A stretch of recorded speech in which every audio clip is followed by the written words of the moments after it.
Yeah, and the Hurricane Center is still telling people in Jamaica, even though the storm is now past that, the worst is now past that, they need to stay sheltered until the sun comes up naturally, because you just don't know what you're going to walk out to. Down power lines, all kinds of debris in the street.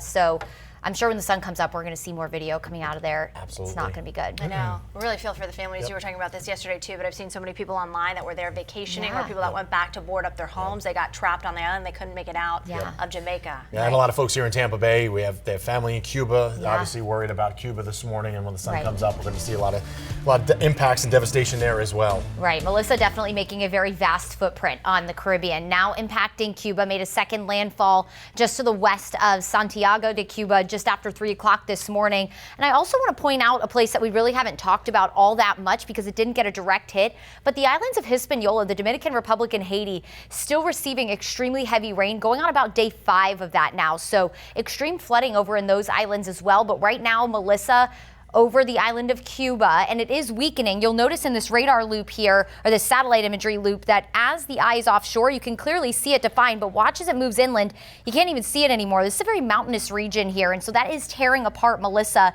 that is going to cause it to weaken. But right now, a very powerful Category 3 storm, the center just about 45 miles away from the back half of the island. It will move off of Cuba and into the southeastern Bahamas later this afternoon. Here's a look bringing hurricane force winds to some of the more rural islands of the Bahamas. And yes, people do live here. It's not extremely well populated, but also not well built either. It's not as well developed as the islands of Nassau and some of the cruise ships' private islands. So damage, flooding, rain, storm surge likely in some of those island towns where hundreds of people call home. And then Melissa will continue to move into the open Atlantic, moving just to the west of Bermuda. A little tough to see, but that little dot right there is Bermuda, and that is expected to have at least some sort of impact from this storm in the form of maybe some high wave heights and potentially hurricane force winds.